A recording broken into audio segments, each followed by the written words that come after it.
Needless Things Podcast.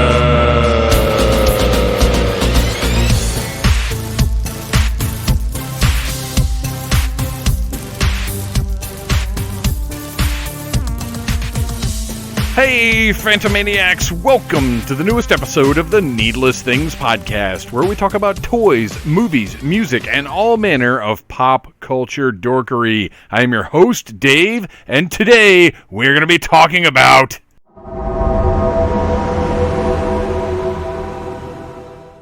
The Undertaker! 30 years of the Deadman. We are going to spend this entire episode, except for the intro, of course, celebrating this incredible entertainer, sports entertainer, athlete, everything. This guy that will never, ever be equaled in the business of professional wrestling, or honestly, in the business of entertainment in general. But before we get to talking about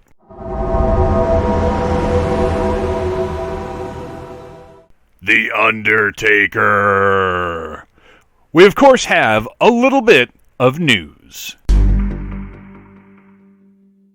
First up is the fact that Wonder Woman 1984 is now going to be released in theaters and on HBO Max on Christmas Day, December the 25th.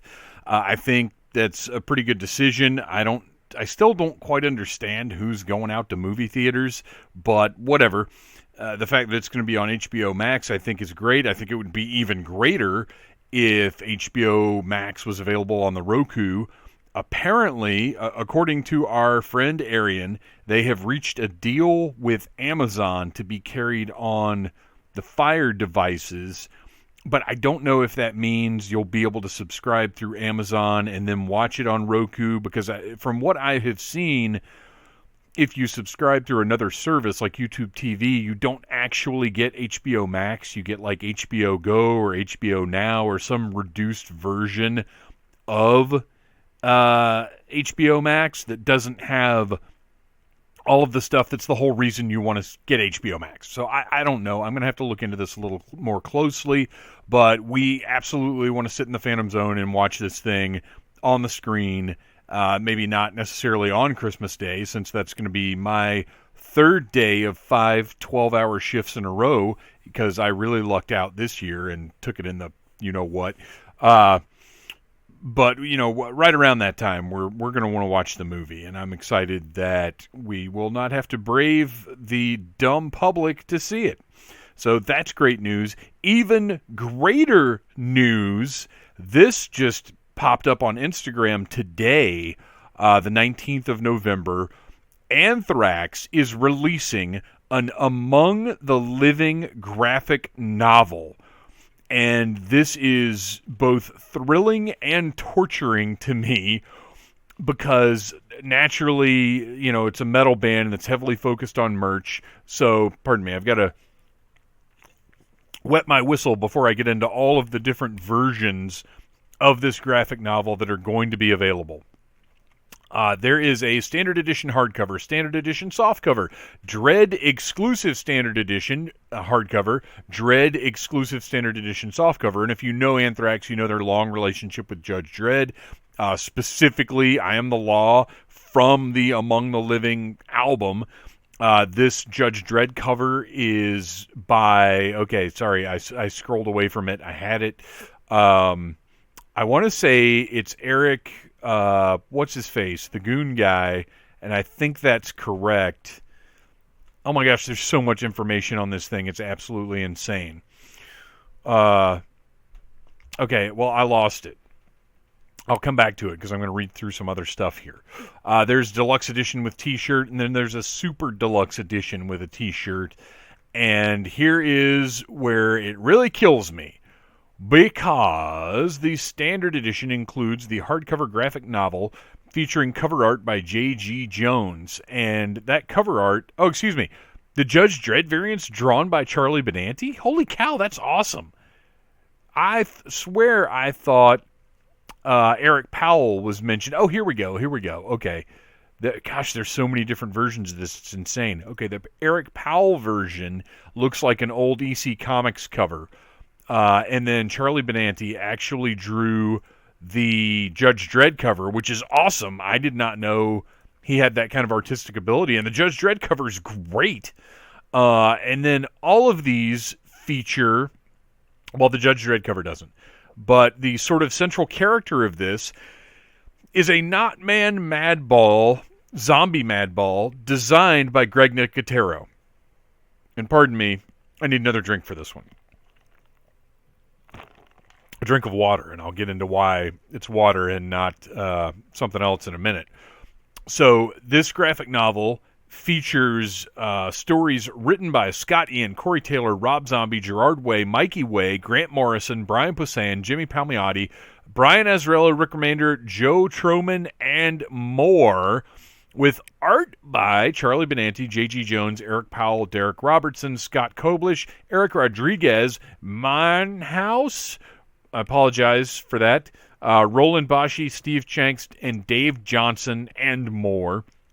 This is an incredible collection of artists and writers. It's unbelievable. This is, I mean, honestly, if you're an Anthrax fan, this is a must-have. But even if you're just a comics fan, all of those names that I just read are probably blowing your mind. So here is where things get difficult. Like I said, there's standard edition softcovers and hardcovers that you can get for $39.99 standard edition hardcover, $24.99 standard edition softcover, which is totally 1,000% reasonable. That's a great deal because this is I don't know if they actually have a page count anywhere on here. When I looked it over before, I didn't note it. But it's a big, thick book. If you look at the pictures, you can go to z2comics.com and search for Anthrax, and you'll find this unbelievable thing that they're doing.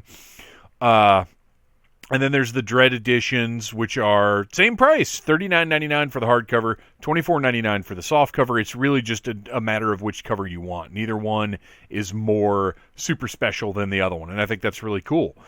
And then you get to the deluxe edition, which deluxe edition of the graphic novel includes, it's a limited edition of 3,333, oversized hardcover graphic novel, exclusive cover artwork by Eric Powell. So this is the one with the EC Comics cover, which looks awesome. Slipcase for the graphic novel featuring Greg Nicotero's Not Man. Exclusive vinyl picture disc LP of Anthrax's album Among the Living, featuring new sleeve artwork by J.G. Jones and picture disc artwork by Greg Nicotero. Limited edition Greg Nicotero's Zombie Not Man t-shirt, and 3 Among the Living inspired lithographs. So that deluxe edition is $99.99, which, you know, we've gotten up to $100, but you've got to consider it comes with the graphic novel, the picture disc, the t-shirt, and the lithographs. I don't really care about lithographs because we are out of wall space for, like, hanging art. But you throw in the t-shirt, which Anthrax shirts are like $30. You throw in the LP, $30. Throw in the graphic novel, $25. So right there, you're already up to $85, and then $15 more for the little extras and the fact that it's just something really cool. I think $100 is solid for that. Here's the problem. Here is the problem, my friends. The Super Deluxe edition of the graphic novel includes limited edition of 666. Oversized hardcover graphic novel, exclusive cover artwork by Eric Powell. Slipcase for the graphic novel, exclusive vinyl picture disc, limited edition Greg Nicotero's Zombie Not Man NECA Madball toy. You see where my problem is here. Limited edition Greg Nicotero's Not Man t-shirt, 5 Among the Living inspired lithographs, and an exclusive Among the Living gold record plaque, custom monogrammed with your name. This will be shipped separately. Here's the thing, you guys. I want all of that. I particularly want the Madball toy. I don't really care about the gold record plaque. But the Super Deluxe set is Drum roll, please. $399.99. You guys, drop the plaque out. I don't know how much that's crazy, because you're basically paying for the Mad Ball, the plaque, 2 extra lithographs, and that's it. You're paying $300 more. What? NECA Mad Balls are like 10 or 12 bucks. Now, granted, this is a limited edition one, so I'll allow them. Maybe it's 25 bucks. Okay, that's fine. The lithographs, well, if we go back and do the math on the other one, the lithographs are $5 a piece. So that's $25 for 5 lithographs. So we're paying like $250 for this gold record plaque. It looks awesome. It's really, really, like when you see movies or TV shows and they go and visit the big record producer and he's all hopped up on cocaine, these crazy record producer guy, and they do the walk and talk down the hallway and he's talking really fast and he's like, all right, here's the deal I'm going to give you. We're going to give you this and this and this. And he walks by all the gold records on the wall. That's what this looks like, except nicer. It's gorgeous. I'm not saying it isn't worth $250. I don't want to spend $250 on this thing that I don't have anything to do with. And maybe I could get it and flip it. I don't know. But this is killing me, because I want the deluxe set. I want the Mad Ball, but I don't want to spend $400. And I don't know that, and to be fair, they do have a $37 a month payment plan thing that you can do. But man, I just drop the plaque out and give me another option. Honestly, I don't even want I love the t-shirt. I do want the t-shirt. I don't need the t-shirt because I got too many damn t-shirts. But this is incredible.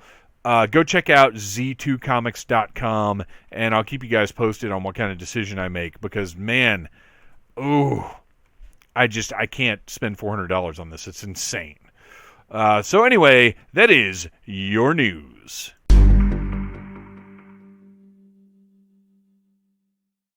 All right, so I do have a few other things that I want to talk about in the intro here before we actually get to talking about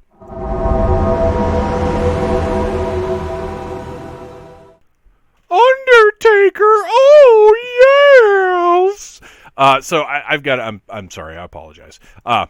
So go to the Needless Things YouTube channel. This week's reviews are the new Marvel Legends Retro Doctor Doom, which is an awesome figure, and for me, now that I've got them both in hand, completely replaces the older Doctor Doom that they put out, and I can't wait to see the Fantastic Four in this retro style. And a review of Series 2 of the AEW Unrivaled figures. I opened the whole wave up. I ordered them from I ordered them from Pringles. They came out of a Pringles can, you guys. Sorry. It's been a long day, and I'll explain why in a minute. Ringside Collectibles got them out to me because I jumped on the pre-order like literally the second they went up. There are shipping issues with this wave. I don't know that everybody's going to get them, to be honest. Jeremy Padower has been very open about what's been going on with the production problems, the distribution problems. Like I said, I knew I wanted this whole wave, so I jumped on it. So go to the Needless Things YouTube channel, like, subscribe, share, do all the YouTube stuff you know you're supposed to do if you want to support a guy like me who does all this in his spare time on his own dime. Finally, I want to talk to you a little bit about my doctor visit the other day. So I've been talking to you guys since March about DDP Yoga and the amazing transformation that it's made in me mentally and physically in my lifestyle. 3 months ago in August, I went to the doctor because I go in every 3 months to get my blood work done. I was diagnosed with high cholesterol 6 years ago, maybe 5 or 6 years ago, and I've been on 20 milligrams of atorvastatin a day since then. And the doctor at the time, this was a different doctor, the doctor at the time told me, when I asked him, what do I need to do to not have to take this? And he said, oh, you're going to be taking it the rest of your life. This is what he told me. I said, well, I changed my diet, exercise. What can I do? He's like, no, you're just going to have to take it. You have it's genetic, high cholesterol. You have a predisposition, and you're just going to have to take it. You need to eat better and exercise, but this is not going away. So new doctor, starting, I think, late last year maybe, and then with DDP Yoga, went in 3 months in, August, go back to May. So in May, I'd been doing it for 2 months. Things looked a little better. Went in August, and he tells me, well, your blood work looks so good. You've lost some weight, and we're going to cut you back to 10 milligrams a day of this. And if you continue on this trajectory, I think by the end of the year, you're going to stop taking this stuff. So I went in, got my blood work done on Tuesday, and he said, yeah, that we're waiting for the results, but you've lost more weight. Everything looks great. I've got a pretty good feeling that we're just going to take you off this entirely because I don't want you to continue taking a dosage if you don't need it, and I can't really go much lower than 10. So once pending the results coming back in, I think we're just going to take you off this atorvastatin entirely and monitor you for the next 3 months and see what it does. That's incredible. And that is, I credit DDP Yoga because that's the program I'm doing, but also I have to credit myself for hard work, for willpower, for sticking to this. I've been doing 4 workouts a week since March. I have not skipped a single workout. I did miss one day when the schedule was moving around, but I made it up the next day. So I have not missed a workout in all that time. And doing the yoga, the body transformation is significant. The weight loss is slow. And I don't want to get into all that, but it just is. It's how it is. But this is a lifestyle because I want to, my decision that I made is that someday I am going to go to Disney World with my son's kids and I'm going to walk around. I'm going to have fun. I'm going to go on the rides. I'm not going to be limited. I'm going to be mobile. We're going to have a great time. And that's going to happen. And that's what I'm working for now. I can't fall back into old habits. I will keep this up 100%. So that's my doctor news. And then the other thing is, for the first time in my life, I got a flu shot because I like this doctor. I trust this doctor. He's smart. He's reasonable. He speaks to me like a grown-up. So he said, do you want a flu shot today? And I said, do you think I need a flu shot today? Like, what do you think? And he says, normally I would say it's pretty much up to you. This year, I'm recommending them to everyone because I think it's going to be a mild flu season, but at the same time, there's going to be stuff out there. I think it's a good idea to get it. I don't remember exactly what he said, but when he said, yeah, I think you should get it, I was like, you know what? I'm going to get it. So I got the flu shot, and the next day I was pretty much fine, but today, this was 2 days ago, today my arm is sore as shit where they put the shot in, and I've been sort of lethargic and out of it all day long. I don't feel sick in any way, but I'm just like, and I guess it's my body doing whatever I don't know the specifics of how the flu shot worked. He told me, don't get me wrong. He explained it to me.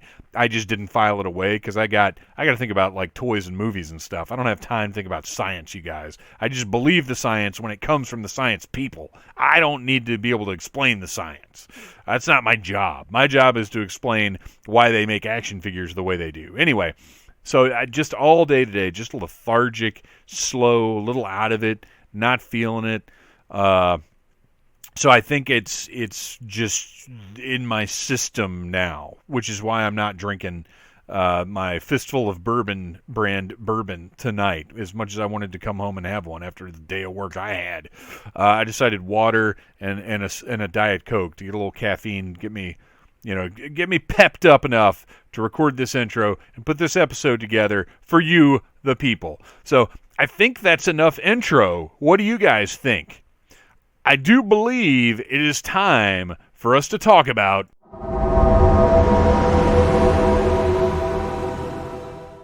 Deadman Walking.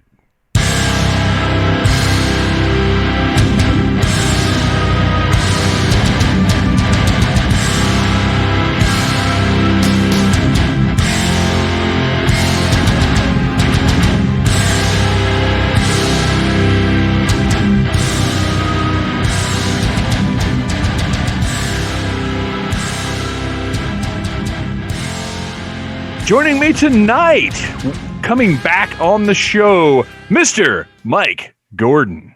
Howdy. My fellow host from Audible Interlude, a G.I. Joe podcast, Mr. Noel Wood. Rest in peace. And our favorite pro wrestling expert, Chris DePetrillo. Welcome back to the show. Thank you. You are too kind.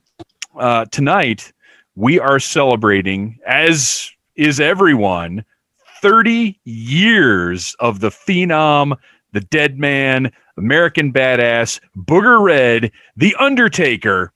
And we're going to be doing what we do here and just sharing our favorite memories, our favorite things about that 30 years of legendary professional wrestling history. And I want to start off with kind of, let's get our feet on the ground and figure out where each of us kind of first found the Deadman. What was our first Undertaker memory? And I'm going to kick it off because I actually had a really difficult time with this because my wrestling fandom went in and out. When I was a little kid, I sort of had to sneak watch it. My parents were not big wrestling fans, and I missed Undertaker's debut in 91. I wasn't paying any attention to WWF at the time, but I was aware of Undertaker. But I hadn't really seen anything of him. And then I saw the toys, and I've got to say, I think probably the first time that I really kind of understood how special he was and what a big deal he was when we started watching Raw. Because as a household, we lived in the zombie wrestling apartment. I don't know how to think of it.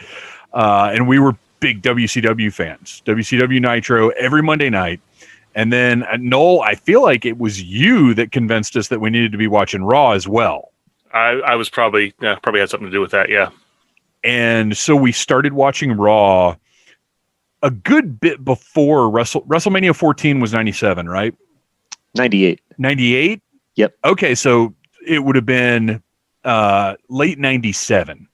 I think is probably when we started watching Raw, and the first pay-per-view we bought was WrestleMania in 98. That was our first WWF pay-per-view we bought.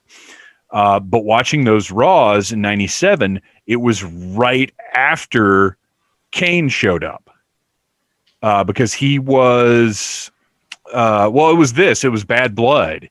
We didn't see this pay-per-view, but we were watching the fallout from all of this. And to me, everything with Undertaker at the time was the best stuff we were watching. And he immediately captivated me. Chris, I'm going to guess you probably go a little further back than that with Taker. Yeah, I go back to Mean Mark Callis in WCW. Oh, wow. Yeah, because, I mean, you said I was the expert. That's, a little bit of hyperbole, but, I've been watching wrestling since I was 4 years old with World Class and WCW and everything. So when he debuted, when he came out at Survivor Series 90, me and, the few friends that I had that were as, hardcore as into it as I was at the time, it was like, that was Mean Mark Callis. That was, the dude from the Skyscrapers. And it's funny because we used to make fun of him because one of our lasting memories of him in WCW was jobbing to Lex Luger at a Clash of Champions to a lariat in like 2 minutes. So it was like, okay, like, how is this going to play out now? Like, is this just another character? And like, when you said, like, you realized later on, like, how special he was, he was very captivating, very cool. I think he transcended very quickly because even if you weren't a devout wrestling fan, you kind of heard the buzz about this guy, this character, this concept that they had created. And when they put him over Hulk Hogan a year later, even as a kid, kids, adults, everybody, Hulk Hogan was the it guy. At that point, he had only lost to somebody to set up the win down the line. Or, he had finally lost to Warrior the year prior. So for Hulk Hogan to be losing to someone, it seemed like, okay, like, they're on to something here. Like, he's not just the freak of the week. And from that point on, I think the elevation, I think like every year for The Undertaker, there was some kind of a milestone going all the way up to this past year with the Boneyard match. It just seems like no matter how much he scales back or how wacky things got, every year has at least one memorable Undertaker moment. Yeah, his consistency is like no one else. Nobody. It's funny, people talk about there'll never be anybody else like him in the business, and they, I've heard that said about other people too. People say it about Ric Flair, people say it about Shawn Michaels, people say it about Stone Cold, but it's the literal truth with Undertaker. That magic will never be recaptured, I don't think. Noel, what about you? So I was, when I was 15 years old when Survivor Series 1990 happened, I wasn't buying pay-per-views, but you could kind of watch a pay-per-view on Squiggly Vision if you had the right cable company. So that's how I would essentially live watch a WWF pay-per-view back in the day without actually really seeing everything, and just kind of follow along and know what was happening. And they had been teasing that there was going to be the mystery partner that was going to be on Ted DiBiase's team. And when they announced it, they played this music and Brother Love comes out, and you could kind of make out, and I immediately saw the face and I knew, oh, that's Mean Mark Callis. That's the Master of Pain from Memphis Wrestling, because I was watching both of those in advance too. He wasn't your traditional like Vince McMahon goofy character who's going to get like a few weeks of a push and then just kind of disappear. He was just wacky enough, but somehow managed to pull that out into being this mega star who was larger than life. And as you mentioned, like a year later, when not only was it surprising they put him over Hulk Hogan, it was strange to me that not long after that he was turned babyface, because I never thought that would be a character you could ever see as being the good guy and the top face for multiple decades in the company. So yeah, that was just the first time I saw him, seeing the crowds, how they weren't booing him, even though he was a heel. They were just in awe of him. And that was something that you didn't see a lot for a wrestler of that at that time. Interesting side note, you brought up Survivor Series. Have you seen that they're doing a figure, Chris, I'm sure you've seen it, of Dusty in that gear? Yes. With the top hat with the chicken claw on it and the big poncho with the red polka dots? Yep, I will be purchasing that figure. Yeah, 100%. That is an instant purchase, absolutely. Even though it's, because technically the gear is from like a photo shoot that was done at Saturday Night's Main Event, but even if it's a one-shot thing, it's like a weird Dusty, and I've got to have it. Yeah, and Mattel's always done a good job on the Dusty figures. I like the previous Dusties they've done. Yeah, they look great. The NWA one they did last is one of my favorite elites that they've done. Oh, yeah, from like Series 63, 64. Yeah. Yep. But we're not here to talk about Dusty Rhodes. We're here to talk about Undertaker. Mike, why don't you tell us about your first memory, or how you came across Undertaker the first time? As far as Taker goes, as far as my wrestling interest goes, I think I've said this before on this show. I've said it in other shows as well, but I've only really been seriously interested in pro wrestling for maybe 20 years now. I got into it very late. I was aware of it before that, but not really into it. So I got so around the late 90s, early 2000s, I kind of dabbled in it. But then, with Stone Cold, The Rock, Triple H, all of that happening, I got really hooked into it. And but Undertaker wasn't really part of that yet. I think that was the point where he was being retooled, right? So my first experience seeing The Undertaker was as the American Badass Undertaker. Oh, wow. I had seen footage. I was aware of what he was before that, but I hadn't actually seen it before. So he came out as American Badass, and I connected with him, but only to a level where, it was all reputation. Like, it was all what had come before, because everybody had known him. And the way he was being touted he was just the Undertaker. He was Taker, right? So I hadn't really seen him in action. I got to see my second time I got to see Raw live was it February? Yeah, I wrote it down. February 2001. And the Brothers of Destruction were facing the Dudleys for a tag title match. And man, when Kane came out, it was pretty cool. But when Taker came out, man, the whole dome just, rose up like I had never seen anything before at that level. It was huge, the pop he got, and all through the match. They ended up losing the match. Well, they lost on a technicality because Edge and Christian came and interfered. But I think if at the end of the match, the two brothers stood there in the ring, and they could have stood there for like half an hour, and we would have still had popped huge for them. Ever since then, seeing that live and seeing the way he connected with people, and just the way that he commanded the ring as well, his presence, I've been a fan ever since. It's funny, people talk about the Road Warrior pop as being the biggest and most significant crowd reaction. And I think that's just from things that I've seen, watched back in the day. I think that's pretty accurate. But the Undertaker whoosh when the lights go out and the gong hits, and even if you're sitting watching at home, you feel that crowd's reaction to what's happening. It's wild. His presence carries beyond just being in that ring on the TV, like the character work that he did over the years and how much he protected the business and his seriousness and his work ethic. All of that are what give the character and the man so much weight. But now we're going to dig into it and talk about our own personal favorite aspects of The Undertaker. And Mike, you are going to start us off. Well, even though I was introduced to the American Badass character first, looking back, instantly looking back at his previous persona, I was captivated by the aesthetic.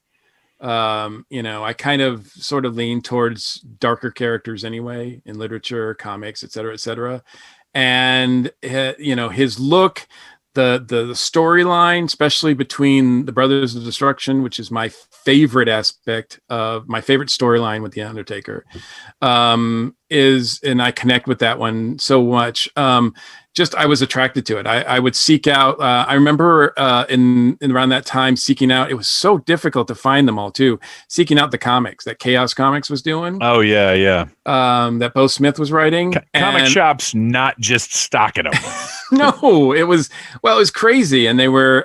It was really hard to. I think I finally ended up getting most of the issues, but I think there was one that I was still missing, but I don't think I have them anymore. But because unfortunately the story was not great, but I wanted as much as I could get. Hold on, Mike. Are you trying to tell me a wrestling comic was not great?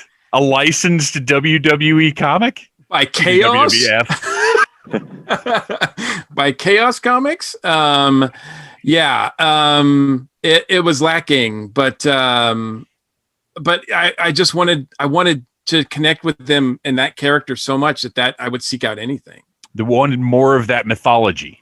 Yeah, that mythology, that aesthetic, that the look. I think if you look at any character in the WWE or even pro wrestling or even period, like take any character of the modern era, you can take the Undertaker and you can, artistically, you can do so much with that character. And I've seen so much great artwork around that character that, I think that's an appeal to him. And the whole, drama behind his entrance, and everything that goes with him, I think is just compelling.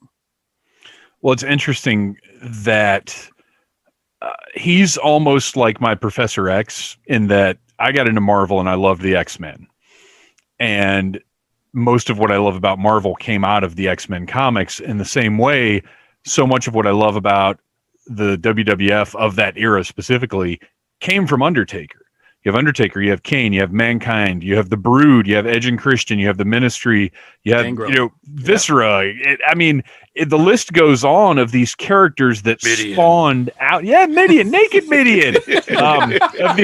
Of these characters that spawned out of this single character being such a success. He almost launched this dark mini universe within the WWF.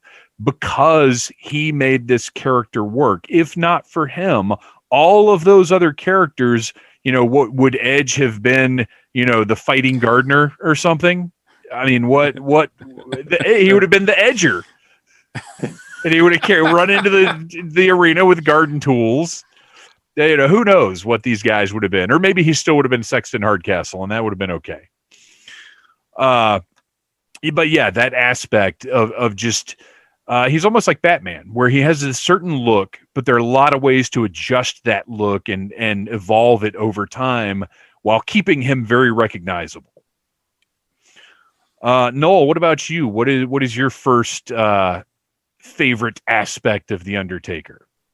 To me, it's the entire, and especially going back to classic Undertaker, the entire entrance, the entire presentation, but specifically... I'm a huge geek about wrestling music, and I think that it's an often underappreciated thing in wrestling. I'm watching like a lot of current product right now. Like AEW has terrible theme songs, and I think it's one of the things that kind of takes away from what they do. Some of them are good, but some of them are Darby Allin's is fantastic. Eddie Kingston's music is great. All right. I didn't know we were going to be talking about AEW music. I think that's something that they're getting better at.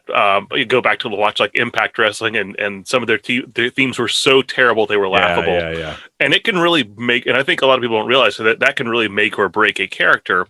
With The Undertaker, it was very simple. It was a tolling bell, and it was pipe organs, and it was perfect for his character, and it just filled the arena with this aura. And I didn't get to see him wrestle a lot live, but when I did, and I remember, I believe you were with me, it was him and Matt Hardy Raw, just randomly. We were not expecting the Undertaker to show up. Yeah.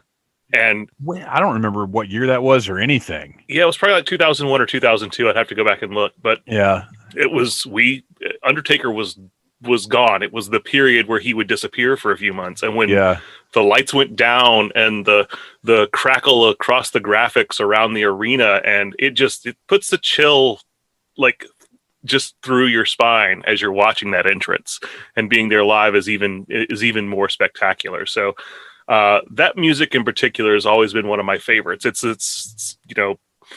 It's perfect. It's a death dirge. It's just a slow tolling, ominous piece of music, and it's lasted. I mean, obviously, it's come and gone over the years, but 30 years later, it's still what we most commonly associate with that character.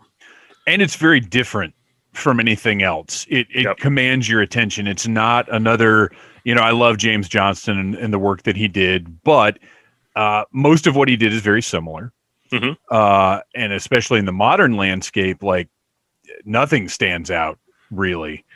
And the Undertaker's theme through all the different eras of music, through Johnston, through when they were having regular bands provide music, through everything, Taker's theme remained distinctive and unique. Mm. Any more thoughts about Taker's entrance music? I mean, what can you say? Perfect. I'm glad he got away from using Limp Bizkit, because that was my least favorite hero. And that's when I was introduced to him, Limp Bizkit. But it was like, so when I got to see him live, the times that I've seen him live, that's what I got. And I'm glad I got to see him live, but I'm kind of bummed that I never got to see that experience of that entrance. We'll keep on rolling, baby. What I was going to say was, when we got to that era, if you remember, he had been out. They were, redoing the character, revamping the character from the Ministry to the Badass. So his big return was with the Kid Rock theme when he came out in Judgment Day. And as they went from Kid Rock to Limp Bizkit and everything, you lost the eerie entrance. You lost that spectacular, type of eerie feel that you would get, but the pops never wavered. Right. So you were getting these, not pop rock songs, but these modern rock songs, like these radio friendly songs, which were so far off the grid from the original Undertaker character, but that essence was still there because he morphed from being this undead creature of the night, whatever you want to call him, into almost like this, prison yard badass. Like, you don't want to mess with this guy. He was carrying himself in a way where it didn't matter that the theme changed or the character presentation had changed. You knew who this was, and that still sat with the crowd. So the minute you heard the engine on that motorcycle revving, he was getting the same pop that he would get if the lights had gone out and you heard that bell toll. Well, and he had that decade of equity built up too. The respect was there. So, because I remember when he came out and he changed, and I didn't like it at first. I wasn't down with that. It didn't work. I did the Kid Rock. I couldn't do without the Kid Rock. I'm with you. But the Kid Rock was way better than the Limp Bizkit, in my opinion. Like, when he changed to the Limp Bizkit, that made no sense whatsoever. Fred Durst playing Undertaker out to the ring was a bridge too far for me. Well, and you have to think too that even though we love that original Undertaker character, it had been around at that point in time for a decade. Freshening up. It needed to be freshened up.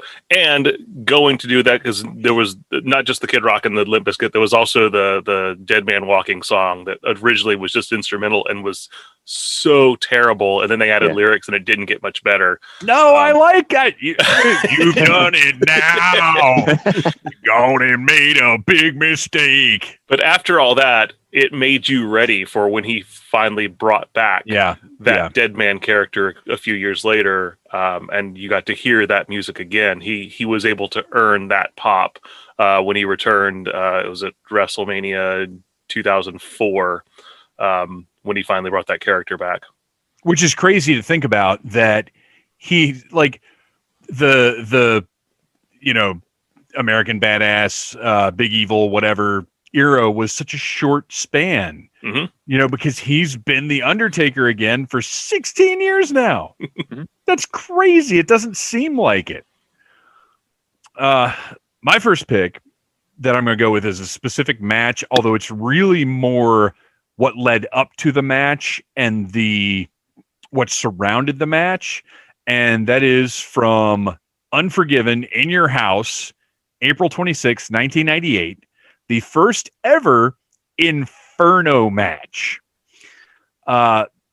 This I remember because this was right after WrestleMania.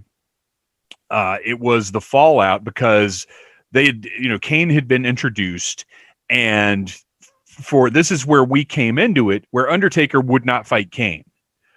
We missed Kane's introduction, but we came in right after that. So we were seeing, he's my brother, I'm not going to fight him. I'll never fight him. It's not going to happen. And then finally, after Paul Bearer and Kane dug up Undertaker's dead parents and set them on fire on the stage, and then choke slammed Undertaker through his mama's coffin. Finally, he said, at WrestleMania, I'll fight Kane. And then after WrestleMania, of course, you have the pay-per-view where you kind of tie up the loose ends, and they have the Inferno match. And Noel, I'm pretty sure you were there watching it with us. More than likely.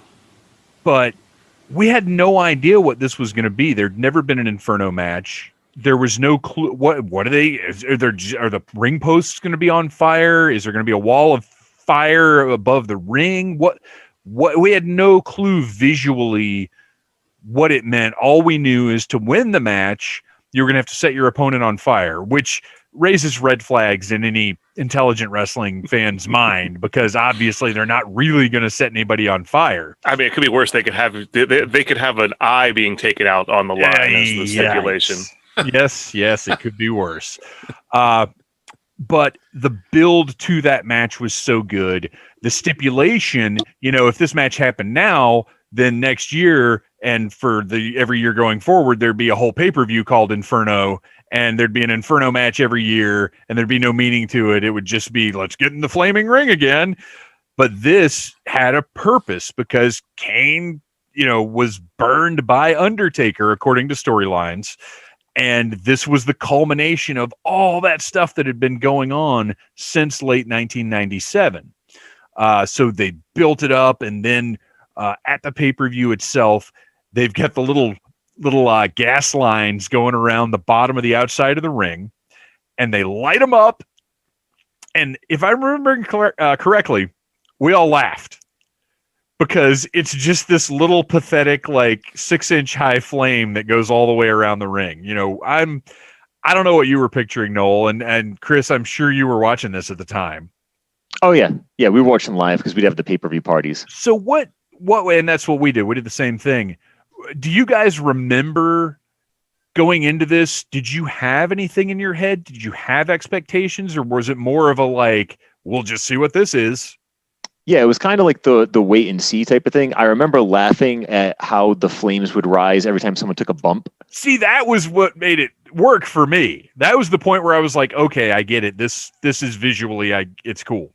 Well, what we were laughing about is, okay, like, you know, you're getting body slammed, you're getting choke slammed. That's making the flames go up. But if you're actively trying to push someone towards the flame, you're moving slowly. So now the flame is low. Right, so it's almost like bringing somene's face towards a candle. It's like, all right, what are you going to stomp your feet to make the flame come up? Like, how is this going to work now? It wasn't, I mean, it delivered as far as like being something different and something cool. But I think that there was a lot of buildup in not only like our minds, like, you know, here in this group, but in a lot of fans' minds for something a little more spectacular. Yeah, I agree. And that was, to be honest, and Noel, I want to hear what you think about this in a second. To be honest, I think it works better in hindsight than it did at the time. Because when you look back and take in the entire story, it's just cool. And you go back and you watch that match and you realize, like, that ring was so hot. And by the way, I have audio from Dragon Con of Kane himself talking about that match that I hopefully will be able to include after this little segment right here. But those guys being in that hot ring, they've never done this before. Kane did not have time to rehearse. He and Paul Bearer had been at a house show, so they weren't able to rehearse. The first time they saw the flames was when they walked out to have the match. You think about the logistics of what went into that, and it earns it a little more than what we were invested in at the time as fans, just hoping for craziness. They did set somebody on fire. So Noel, did you have any preconceptions about it versus what it ended up being? No, I mean, I didn't know what to expect, really. I kind of figured they were going to do some sort of, you know, flame around the ring. And it's been so long that I don't even remember how I was anticipating going into it. That's actually what I need to probably revisit, because I haven't seen that in the, 20 years. Watching it with an older eye that I guess has seen a lot more, it's not a good match. It's not like you're not going to go back and be like, oh, look at the work rate in this thing. But for what it is, because I watched it yesterday, I really appreciated it. I like what went into it. I like the thought that went into it, and of course the long-term storytelling that was going on. I dig it. It's worth noting that we got an awesome dive over the top rope from Undertaker over the flames onto Kane and Vader, who had come out to beat Kane up. And that was when he was first starting to do those kind of spots. I mean, honestly, that might have been the first time I'd seen him do that, because I don't believe he did it in the Mania match. Did it at Bad Blood in 97. Yeah, so I see, and I wouldn't have seen that one. So I believe that dive over the flames is the first time I had seen that from him, and it's wild. And another thing that's great is, of course, while Kane gets prepared to have his arm set on fire, Paul Bearer and Undertaker engage in some gaga up on the stage, where I believe, is it Confederate Yankee? Had played Triple H out earlier in the night, so all their equipment is still up on the stage. And Paul Bearer's sort of taunting Undertaker, "Oh, you're gonna lose!" Oh! Taker's chasing him and picks up the kick drum, the bass drum, and smashes it over Paul Bearer's head, which looks extremely painful. Like, you don't fake that. Like, he just smashes it on his head. Bearer gets up. He's gushing. He's bleeding, which I don't think is something we saw a whole lot. And then Taker picks up the mic stand, smacks him with it, and then Kane's ready, so they go back down and do the whole business. But there's a lot of fun to be had with this match. It didn't wow me, but it didn't bore me, I guess. Mike, have you even seen this one? Not in its entirety. You know, I've seen clips of it, and it looked impressive from the clips I've seen. But but I'm more thinking about behind the scenes, the guys working in there, and how much it must have been crazy. Yeah, and that's what brings the appreciation now, I think, is considering that aspect of it. All right. Chris, it is your turn to share your first favorite thing about The Undertaker. It's actually kind of hard because my favorite thing is not necessarily directed at the man himself, but I was actually present for some of his most memorable moments. I was there live in the crowd when he fought Kane at WrestleMania 14, and I was also there the night that he died at the Royal Rumble. Oh, wow! Yes, I was at Royal Rumble '94. It was here in Providence. So that night, I mean, as goofy and as hellaciously funny as that has become through the years, that night it was like, whoa, like what's going on? Like every heel on the roster is running out right now. Like, what is this? Now tell us what happened for the listeners in the event that they're not familiar with this incredible spectacle.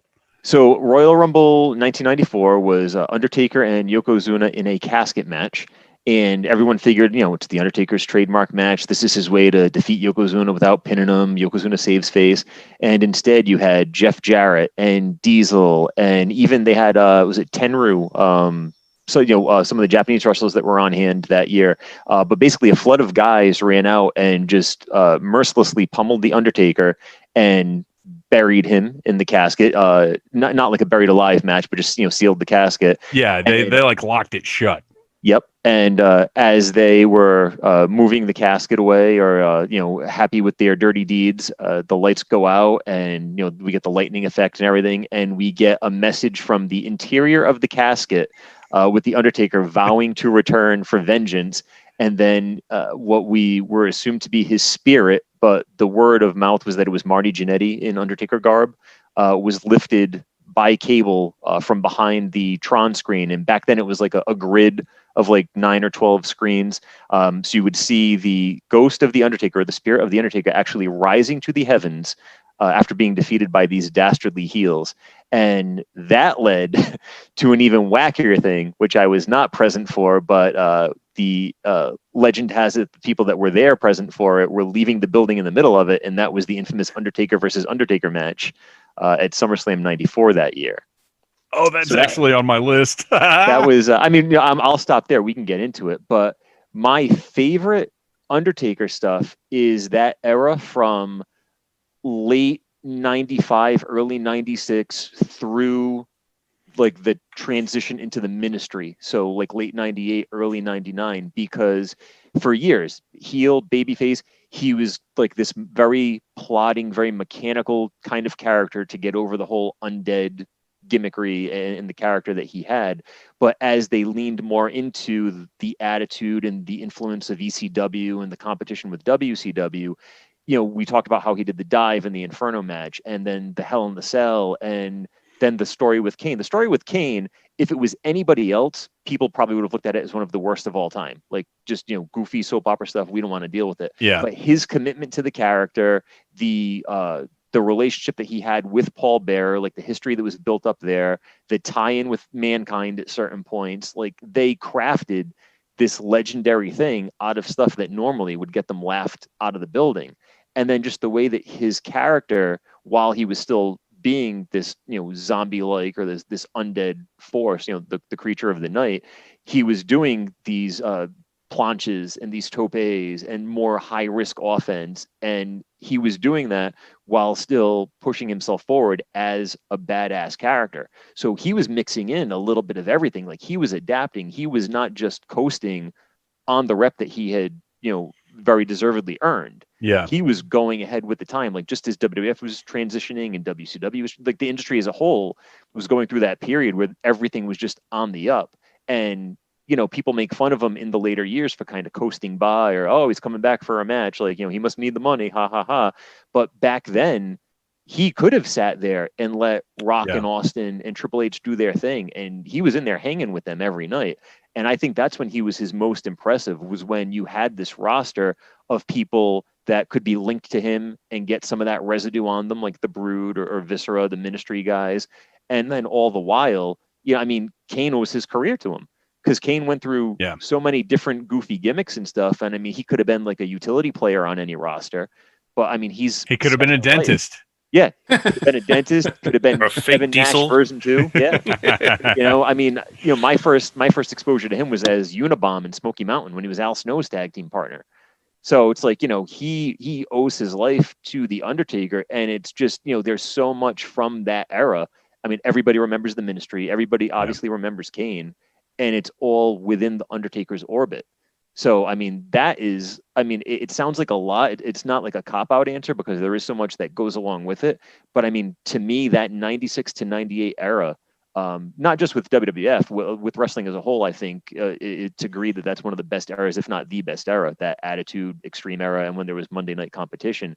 But for Undertaker, I think that's his main highlight. Was I think the Undertaker Kane storyline was peak Undertaker, and I think that's when people that he was going up against were bringing out the best in him, because he had Shawn to work with, he had Brett to work with, he had Kevin Nash, who was a guy his size, who was not, like, the whole thing was that he was not intimidated by the Undertaker, and we had never seen that before. So you had like this variety of opponents and the variety of reasoning behind the storylines, and I think that was the coolest thing, is that you got a different Undertaker almost on a monthly basis back then. Yeah, I like that you bring up Diesel, because that was one of the earlier, at the point when we started watching Raw, I discovered a video store that had every WCW and WWF VHS that was available at the time. And they got in the pay-per-views as they were released. And I started going through, I rented all the WrestleManias, I rented all the Rumbles, but the WrestleMania 12 match versus Diesel was, at the time, the best big man match I had ever seen. In retrospect, Kevin Nash, I've changed my opinion on him a little bit, because going back and watching some of the stuff in 94, 90, right now, I went back to May of 1994 and started watching Raws. And I'm up to August of 1995 right now. And Nash never really was very good. No. I at one point in my life, I thought that he was a pretty good big man, but my gosh, that power bomb is the worst looking move. It's the laziest. It's the laziest power bomb in wrestling. My gosh. But anyway, that match, you know, Taker brought out the best in Nash in that match. And when you go back and watch it, you know, you see Nash is not exactly working his ass off, but Taker is pulling his best out of him. Which he kind of had to, because that was also Nash's last match in WWF for many years. Yeah. So he had no reason to care at that point. Yeah. Right. Well, he had the Michaels match the following month. That's when they used Mad Dog Vachon's leg, the Good Friends, Better Enemies. Oh, that's right. I forgot about that. They had that match. But Nash was always all personality, whether it was NWO, Diesel, like, you know, it was always the charisma and the personality. But that whole thing, like, you know, you would have, you know, Undertaker almost had the Hogan formula for a while, where it was like, you know, the monster of the month, you know, Harvey Whippleman brings in Kamala, he brings in Giant Gonzalez, like, you know, that type of thing. Nash was one of the first people to kind of carry himself against them. You know, the whole, like, I'm not afraid of the dark, I'm not afraid of you, and then smashing the casket. Like, that was like he was using Undertaker's gimmick against him, which we talked about the protection of the gimmick. So the fact that they kind of went that far with it was also something that we hadn't seen before. Like, nobody ever trashed the Undertaker. It was always, I'm going to bury you, I'm a bigger monster than you.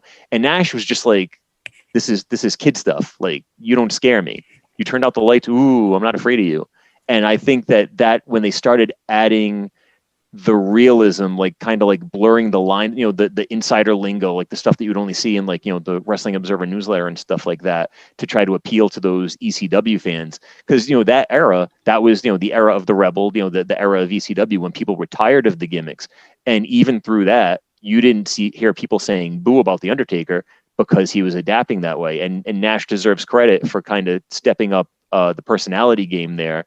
And I think that's what really carried that feud. It wasn't so much the match. And Undertaker, until the late 90s, he was never really about the matches, because the things with Giant Gonzalez and Kamala, Yeah. I mean, those are not rewatchables. They're rewatchables for all the wrong reasons. Well, and he was a gimmick.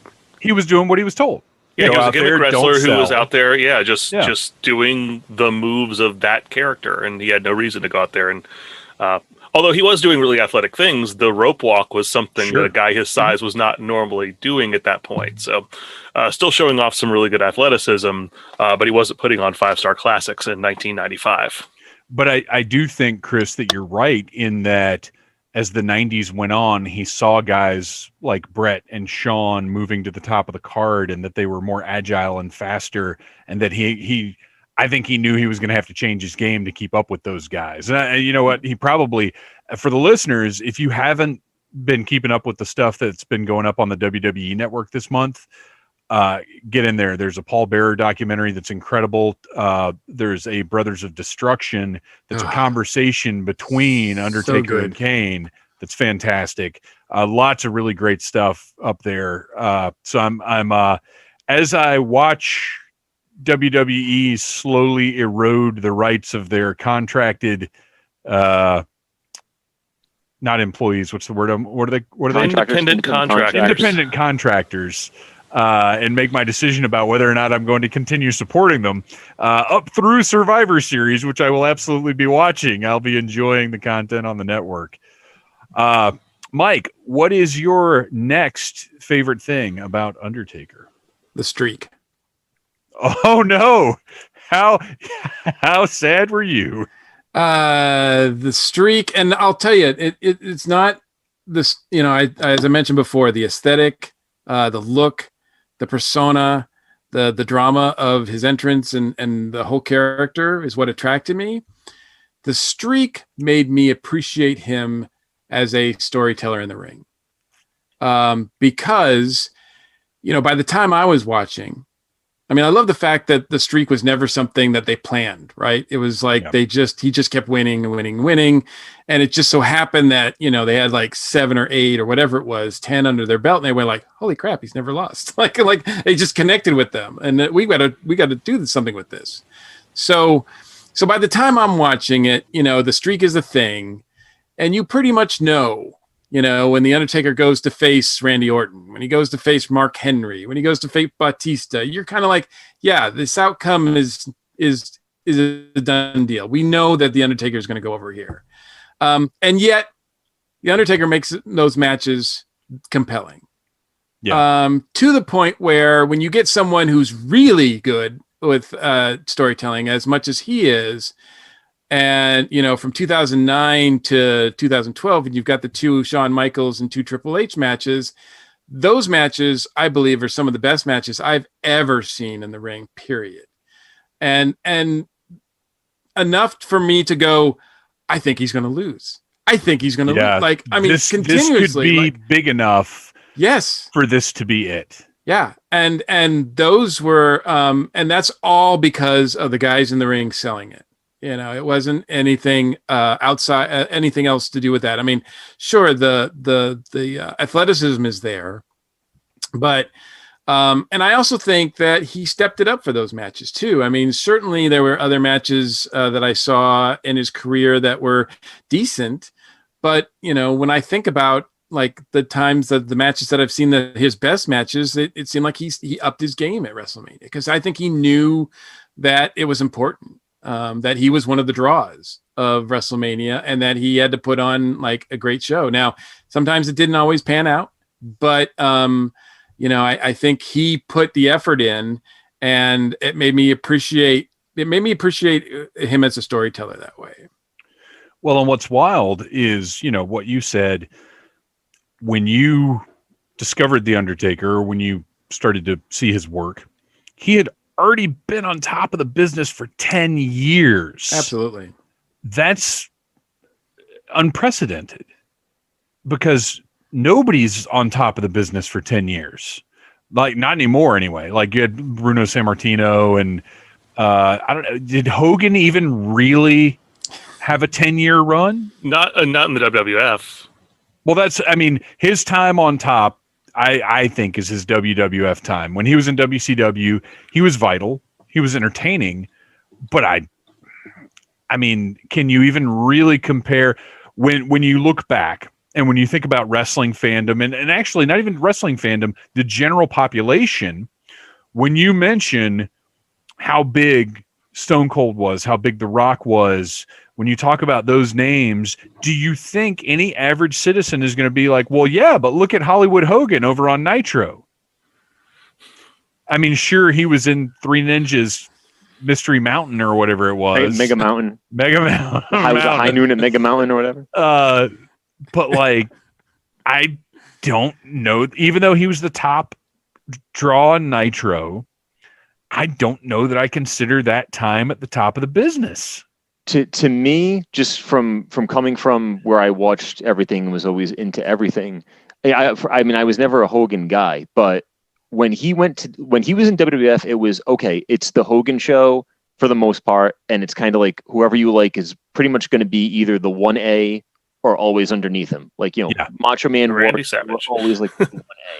But when he was in WCW, I never ever in my head thought I'm watching WCW and it's the Hogan show. I'm watching Sting. I'm watching Ric Flair. We weren't there for Hogan. Exactly. Like, WCW needed Hogan to appeal to that casual fan base to kind of lure them in because their franchise players were not as well known or as well marketed to the mainstream. Right. But to wrestling fans, WCW, he was the interloper. He was the outsider, which led to fame in the NWO. Like that's why that worked so well. So for me, it was never like, oh man, Hogan's coming to WCW. Like, maybe this will be different. Maybe this will be cool. It was like, all right, well, how's this going to affect, the Four Horsemen? How's this going to affect Sting? Like, I still want to see my favorite guys. And then, as history, that's a subject for a whole other podcast. Sure. Is Hogan's effect on the business in WCW? But with the Undertaker, he always, like, we were talking about the transition to the badass and Booger Red and that goofy early 2000s, mid 2000s phase, but he never lost his luster. Like, even at that stage, he was fighting against Brock. Like, he was fighting against Angle. He was fighting against Rock. Like, he was still right up there. Like, he never got phased down. Like, he had the stuff like, fighting RVD and Jeff Hardy on Raw. Like, he had those little mini programs that didn't. He survived Nathan Jones. The Nathan Jones portrayal, I don't mean this as he could have been the next big thing or a great worker, but the whole concept was you have a convict that just got released from prison from Australia that is entering your federation. So he should be presented as a natural born killer that can't be contained, which they have done a million times over, these strongman psychopaths. Yeah. And the whole gimmick was, hey, Taker, I don't know how to wrestle. Can you teach me?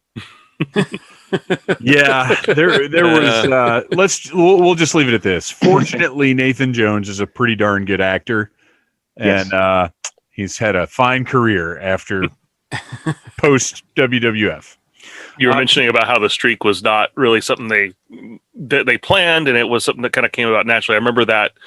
I think it was the first time they really played it up was when he faced Randy Orton and they were doing the Legend Killer. Yeah. And you started thinking back and you're like, oh yeah, but he was beating guys like Kamala and Giant Gonzalez and Jimmy Snuka. Well, and that's what I was going to say. Even Jimmy Snuka is not way past his prime, almost 50-year-old Jimmy Snuka at that wearing point. Freaking boots. Yeah. So he beat Boots Snuka. Come on. They managed to turn that, just beating, C-level Geek of the Week guys to getting in there and fighting against the top guys every year to the point where, like, you started thinking, oh, who's the Undertaker going to face this year?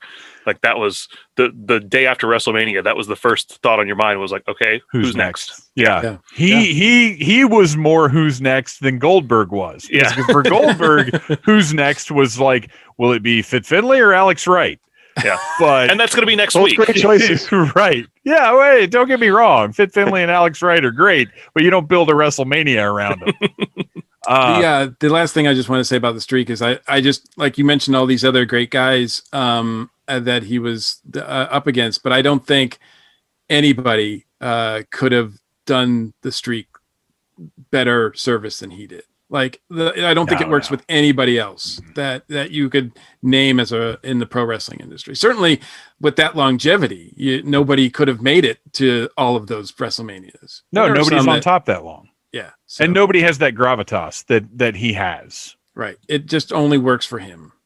And I think that Batista match, that one from 2007, I think that a lot of people were really blown away, but how good that match really is. Yeah. Because I think going into that one, people figured, all right, probably like an average, above average kind of brawl. And the both of them, I mean, there was always the joke about how, Cena would turn into Big Match John and have like these awesome matches at the big pay-per-views. But Batista, when he was in a major program, like he turned it up. Like he was another guy that always put it forth. And then Undertaker, he was always in it to win it at WrestleMania. And that match, I mean, that's a really good match. And I don't think a lot of people immediately think of that one when they think of Undertaker that's the match that made Batista for me, because I had not bought into him up until that point. I didn't see him as more than just a big crony guy. Like I wasn't buying his push, I wasn't buying his anything, and that match made him, which Undertaker did for so many people. Yeah, Randy Orton. Yeah. Well, Foley made Orton. The backlash. Yeah, but I mean, Undertaker spent the whole year of I actually just thought of this. I didn't think about it when I talked about it earlier. I was at the infamous Orton Undertaker Hell in a Cell with the hepatitis C scare. Oh, right. At Armageddon 2005. That was also up here in the Northeast in Providence, and that's when Bob Orton bladed and they had the Hep C scare. He didn't mention that specifically, obviously, but that gets brought up in one of the specials. I don't remember which one it is. He talks about working with Randy and Bob. All right. Let's see. And real quick, we have to talk about it because the streak got brought up. How do we feel about the streak ending? Should it have happened? Should it have been Brock? I think that in retrospect, I didn't think it was a bad idea to do it. I think it made Brock into a huge star that they needed at that time. I think that it should have been the end for The Undertaker at that point. I think it kind of tarnished him to keep going. He had, like, the Boneyard matches this year was great, but some of the stuff he's done since then at Manias has not been his lows since the streak ended have not been worth his highs. I think if he had gone out on that would have been a good send off for him. The Bray Wyatt match the next year was not good. It's not one of my favorite Undertaker matches. Not a match he did with John Cena that one year was kind of embarrassing. The Roman match, but the Roman match was terrible. The Roman match did not do what it was meant to do. The Shane and match it should have turned Roman heel. Oh yes, he look. We all love Undertaker. We all admire the fact that he's carried on for as long as he has. But yeah, it probably should have ended with the streak. I don't think they should have ended the streak until his career was ready to end. Yeah. One could argue it was ready to end at that point. Well, until they knew it was going to end. Right. But I do think it made sense to have Brock be the guy because in his own way, Brock is as special as Undertaker is. Very different. Obviously doesn't have the longevity. Obviously doesn't have the same gravitas, but he's a different, unique entry into the encyclopedia of professional wrestling. There will never be another Brock Lesnar. And even though it could be argued that he did not need that win, nobody else deserved that win. I would argue he did need that win because the first couple years after he came back, he lost that match to Triple H early on that kind of slowed down his momentum. And yeah, he was he was winning matches beyond that and still kind of being a special attraction, but it wasn't until he beat the streak that he became that star that had that aura. Yeah, that's true. That And before nobody or else. after he beat Cena senseless. After. Yeah, I mean that kind of was the Cena. It's weird to say this, but that defeating Cena in that way was almost bigger than ending the streak. Yeah, that for me it was, but and look, I think they should have, like, from everything I've heard, the decision was made by Vince like that day, and I'm like, how do you end something like this that's so important? How do you just make a decision, like a quick decision on that? Undertaker said when he got to the arena, he was going over. Yeah. So it's like, to me, it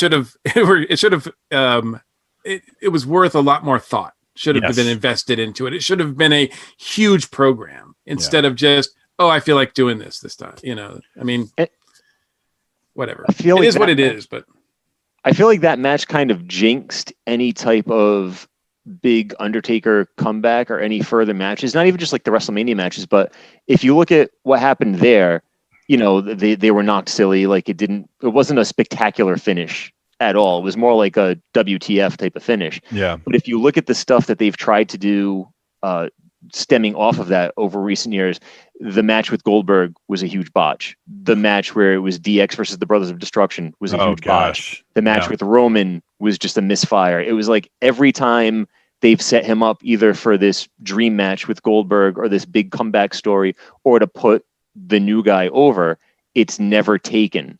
And it didn't take until this past year, which, given the circumstances, who knows how an actual match would have been. I mean, AJ Styles is one of the best in the world, so I'm sure he would have gotten a great match out of him. Yeah, 3 weeks before that, were they even planning that cinematic match? Because they were forced to do that because of COVID. Right. No, they weren't. They weren't at all. There was going to be a match between him and AJ, and I think it would have been awesome, and I think it would have been a good send-off. But in a weird way, I think the Boneyard match was the best possible scenario because he got to look awesome. Mm-hmm. He got to once again do something innovative and different and drastically a departure from anything else that had been done. And they did it in such a way that his limitations were easily covered. Mm-hmm. So honestly, as cool as that match with AJ would have been, and as much as I'd like to have seen it, if this truly does cap his career, I think that Boneyard match is perfect. And AJ's the guy he wanted to work with. He handpicked him. Yeah. All right. We got to keep going. Noel, you are up next. So I'm one of my favorite memories going back to 2007 Royal Rumble, because that was the Undertaker had not really, and I'm trying to remember how many Royal Rumble matches he was actually in prior to that. It wasn't a lot because usually he was participating in the card, but not actually in the match itself.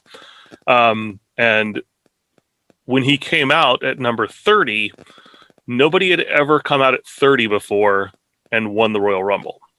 You kind of thought in the back of your head, you're thinking how they're writing out these storylines. Well, it would be kind of cheap if the 30th man. They always play up that number 30 is the best number to have, but nobody from 30 ever wins. It's always you're in your mid to late 20s, or you start like really early and you have to overcome all the odds.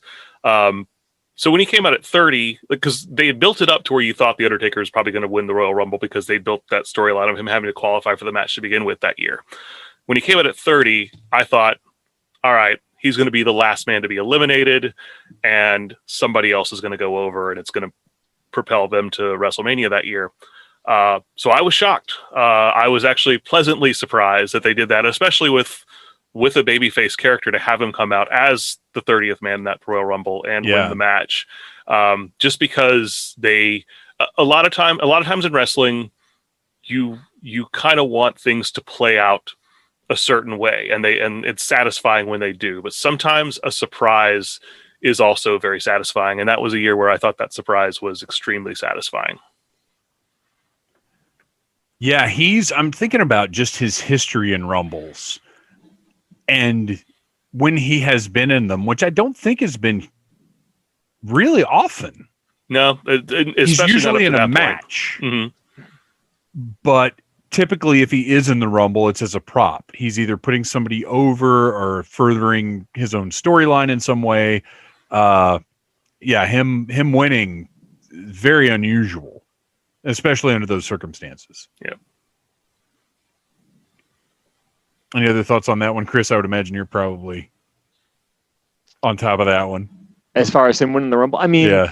with the Rumble to me is always like, I think it's just a shot that where you can make someone into a star overnight. Like you could take anybody, I mean, mostly anybody, and make them into something.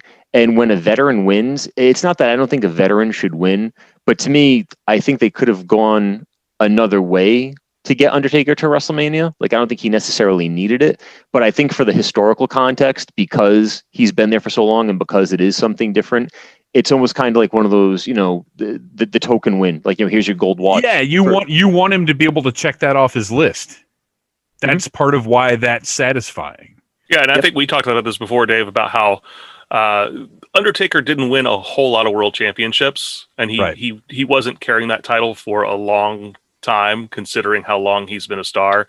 The streak was really his big thing, but you did want to see him have those other milestones, and a Rumble win is one of those milestones. Well, in a way, he transcended that belt. He never needed the title ever. Sometimes it needed him, but he was always really above championships in a way.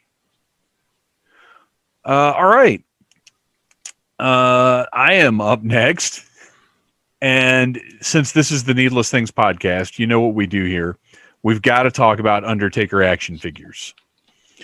I've got a couple here listed. Noel and Mike, I know you guys are maybe a little out in the cold on this one.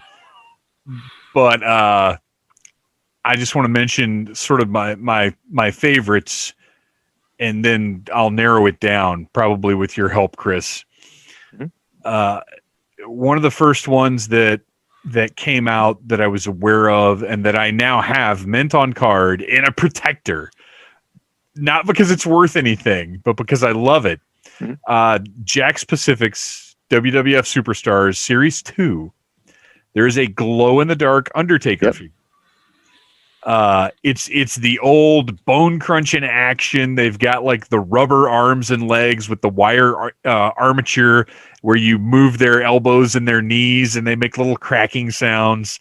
And it's the same thing as the Series 1 Undertaker, but it glows in the dark.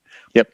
And I had to have it. And I didn't even know about this figure. I knew about the Series 1 figure, and it's actually a pretty cool figure for Jakks. Or for that era of Jakks, I guess. But I found out about this glow-in-the-dark one just a few years ago, and I immediately went on eBay and it's pristine. You can buy most of that early Jakks stuff. You can get mint on card for like $20. Yeah. There are a few exceptions here and there, but in general, like if there's a specific wrestler that you're like, you know what, I'd like to have a figure of them from that era, you can get a really nice one for a reasonable price. And I just had to have this one. I love this glow-in-the-dark Taker. Another favorite of mine, and this is moving up to the Mattel era, is the Defining Moments Undertaker from WrestleMania 15 in his incredible match, Hell in a Cell against Big Boss Man. Not really the match that's significant. It's the figure that's significant. He's got the big giant cape with like the raven feathers or whatever it is on the top. It's a sort of Ministry of Darkness type look. Yeah, it's like that sorcerer's cloak type of thing. Right. Very, very cool figure. But I think my all-time favorite Undertaker figure is the Network Spotlight figure. It is the Ministry of Darkness Taker with the big robe. Yep. It specifically needs that Undertaker throne that he would sit in at the time. The big X with the T. Yep. But the likeness is fantastic. It's his post literal Undertaker looking dude gear under the robe. It's a big soft goods robe. It looks great because a robe like that is very easy to do in soft goods at that scale. Not everything is, but a robe is pretty easy to pull off. Mm-hmm. I think that's my favorite Undertaker figure. Chris, off the top of your head, without preparation, do you have any favorites? Yeah, I mean, well, it's funny because actually last night I actually found the 30-0 collector's edition, so I actually purchased that one last night. Yep. But it has the unfortunate rubber trench coat where you can't pose them in any way. I hate the rubber coats, man. I'm hoping to find that Decade of Domination one because that's a really good looking figure. Haven't seen it here yet. But my favorite one right now, just because it's also a combination of one of my favorite things, is I love the fact that they used him as the basis for the Scare Glow in the WWE Masters of the Universe. Yes. I think that's one of the best figures that they have done as far as like, I think that and the Macho Man at Arms are probably my two favorites right now. But as far as like actual Undertaker figures, I mean, I think looking back at the Hasbro figures, because some of them did look a little off or a little cartoony and stuff, I think his was one of the best of the Hasbro bunch. Yeah. Just from likeness to look and everything. And he had a mechanism that was a wanted mechanism. He didn't have like a Ric Flair, where you couldn't do anything except the little muscle pose. And then with Mattel, it was Elite. It was in like the Elite 40 something or 50 something, but it was like that 1995 Undertaker that came with the Phantom of the Opera mask after his face had gotten busted. And they're redoing that one. Yes, that's going to be in I forget what wave, but I saw. Yeah, I can't remember if it's one of the regular waves or if it's another, like the Fan Central or yeah. But yeah, it's got the hair that hangs over the mask. Actually, it's in the Legends line. It's Legends Series 9 or 10. That's right. Yep. He's in there with I think DDP and Nikolai Volkov. Yeah. Yep. Nikolai Volkov with no Russian symbol on his jacket. And DiBiase in the suit. Yeah, I think he's the fourth he's one. got it's the silver DiBiase, and then I think the black one is the Chase, maybe, or vice versa. Yep. Yeah. Yep. The Taker with the mask. I'm excited about that one. That one's really good. And then there's one. Zach, my son has it. It was the one from the basic 2-pack, but it was before the basics were dumbed down, so they still had the decent articulation. Yeah. And it was the WrestleMania match with him and CM Punk. So he's got the mohawk. And it's got a really good likeness. Like it's probably my favorite of the basic Undertakers. I like the basic 100 Undertaker with the tongue out. Yes. Yep. I think that one that one's cool. It's but I never even saw him in this area. I never saw basic 100 at all. Oh really? We got flooded in this area. Yeah. We had distribution. It's just how it is right now. Yeah. I want to throw my love in for the Maximum Sweat Undertaker figure. Yes, most of the Maximum Sweat figures I didn't care for, but I thought because of the Undertaker's character, it worked really well for him. Mm-hmm. It was a really, really cool sculpt for him, and I also agree with the Hasbro figure. He was one of the ones that I thought really worked very well with the Hasbro aesthetic because he was such a gimmick. And by the way, for the listeners, you can find a video review of that Maximum Sweat Undertaker on the Needless Things YouTube channel. But sensitive viewers, beware, there is gore. Mike, have you gotten any experience with Undertaker figures at all? Like just in passing, have you seen anything that you're like, that's pretty cool, I wouldn't mind having that? Sorry, nothing comes to mind. I mean, I can see where he would make a great figure. I mean, he's got the character and all the costume designs that he's had over the years. I could see where, you could have, 50 of them really, and they'd all be, pretty outstanding. He's got dozens. He's got at least 100 figures, right? Oh, easily. Yeah. Probably in the Jack's Bone Crunching alone with the way they re-released it. Yeah, not counting the same one released 8 times, but but yeah, absolutely. Well, and also across all the 4-packs and everything. Oh my gosh, yeah. The Titantron, Ruthless Aggression, all that stuff. Does he have is his character the most of any other wrestler? I'd be I don't know, because Cena's got a lot of figures. Yeah, there was one point. I mean, I remember because I used to do the ordering when they would send us the PDF to place the wholesale orders, and there was a point where I think Cena was in every Ruthless Aggression set for like 10 sets straight. Yeah. And that's when they were doing like the half sets. So it was like Ruthless 14.5. Yeah, they'd have then the 15. 0.5s. And he'd But be in both of them. there's actually an Undertaker from that time period. It was before he added all the extra tattoos, so he still had the sour tattoo on the throat, and he had like a soft goods coat and the hat and everything. I want to say it was maybe like Ruthless 16 or something, but that was one of the best Jax versions of the Undertaker. I used to have that one on my desk. Jax did a bunch of cool ones, and then like Noel mentioned, the Maximum Sweat, but they also had stuff like Ripped and Ruthless. I've actually still got the Ripped and Ruthless one that is. It's not articulated really. It's a statue basically, but it's a great looking figure. Awesome Undertaker figure. And then they did the 12-inch ones with the soft goods. They're like G.I. Joes. Yes. Yep. What are the Federation Fighters, right? Yep. Yeah. I'd have to look it up, but that's what rings a bell. We had those, and I can't for like those actually collected dust for a while. Like they did not move fast at all. No, well, nobody wanted them, but I bought the Undertaker because, and I just realized this, it's the Network Spotlight one that I was talking about. It's got the big robe and everything, and his sort of standard late 90s gear underneath it. Great figure. But anyway, yes, Federation Fighters with the blue packaging.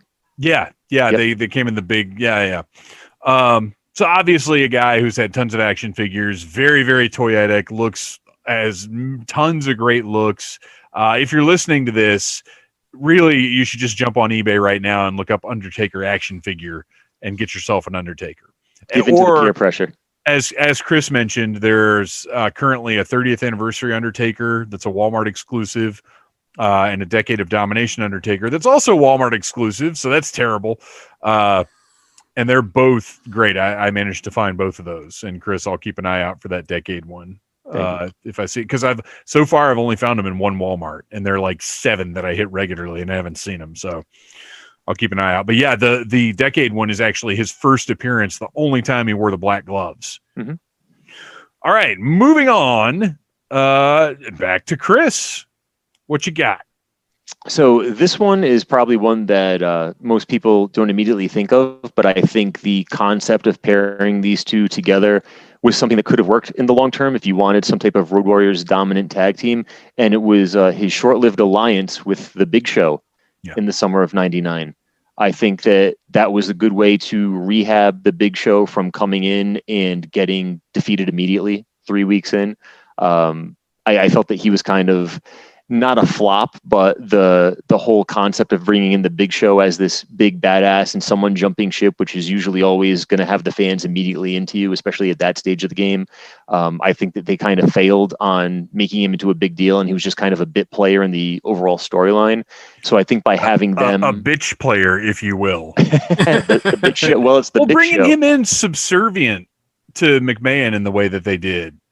I mean, if anything, the way they could have gotten around that, it's just so simple as far as like old school booking. If you go back to like the days of Memphis or World Class, just have McMahon put a bounty on Austin's head. Be like, hey, you know what?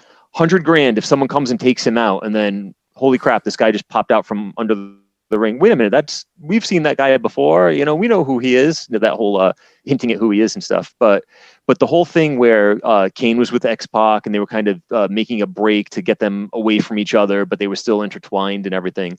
The Undertaker and Big Show, if you don't want to keep the Undertaker in a full-fledged tag team, that I completely get. Yeah. But to have them aligned and to have them as part of something, which, I mean, a lot of it also ended because Undertaker went away for a while to rehab some injuries, because it was September of '99 when he pretty much vanished, and then we didn't see him until he came back as the badass, 8 months later, 9 months later. But I think that their tag team is a really underrated twist in WWE booking. That was something that I was kind of like, let's see where this goes. And then as things were known to do in the Attitude Era, it just kind of went, pretty quickly. But I think that was like a little short-lived thing that was really cool. And I also liked, we talked about how he was not a guy who needed a championship to be on top of the card or to be a major player. But I like how, even though he's had a little bit of a controversial rep in the 2000s for not selling for the WCW guys and being the locker room leader a little too strongly. That little run he had with the Hardcore title. He had a lot of fun matches on Raw with Rob Van Dam, the famous match with Jeff Hardy that they just made the 2-pack of. Going back to the action figures, they made like the 2-pack with the likenesses based on that match. He was a really entertaining part of Raw at that time when they were kind of scrounging for things to appeal to the fan base, because it's when they first split the rosters. And he was pretty much like the cornerstone of Raw for a while they were building up all these other players around him, bringing Eddie Guerrero back in and people like that. Well, and that's over the years, he has served that role many times when they have lost key players. They have lost their big names, their main eventers, and you call Undertaker, put him at the, maybe not always at the top of the card, but you put him in a spot where he's consistency. He keeps things running while they reshuffle and figure out what the future is. And he always does it. He's always successful at it. He's always entertaining. He's always compelling. If you listen to interviews with Big Show, he's actually said that time with Taker saved his career. Mm-hmm. That WCW had not taught him anything about professional wrestling. That he was green and arrogant and knew nothing, and that just that little bit of time under Taker's wing is what allowed him to have the longevity he's enjoyed since then. Mm-hmm. And that's awesome. And a lot of people, mostly when you hear people talk about Undertaker, it's usually that kind of stuff that, you talk about locker room leaders, but he really is the guy that says, look, you need to do this way. And he's right. It doesn't come from a place of arrogance. It comes from a place of wanting the business to be the best that it can be. Right. And wanting everybody to benefit as much as possible from the business.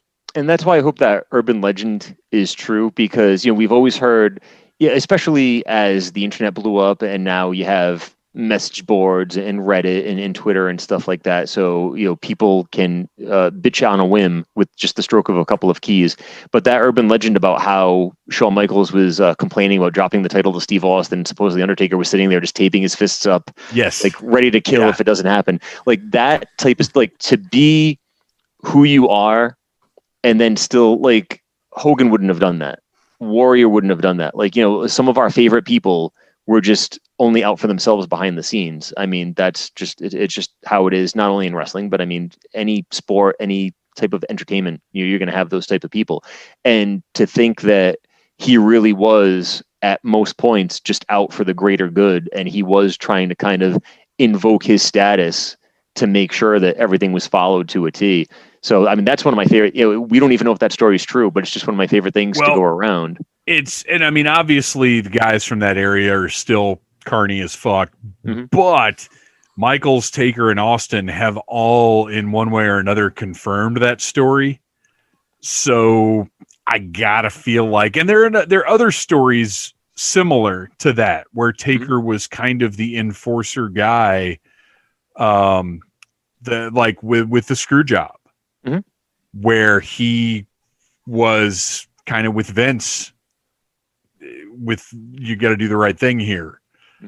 There is that sort of guardian angel aspect to him that rings true when you take all of the different accounts over the years into consideration. All right. Well, you guys, we've covered a lot of ground here. I think we've got time for a speed round. What do you think? I'm down. Sure. I'm for it. So, Mike, one last thing you love about Undertaker. Throw it out there.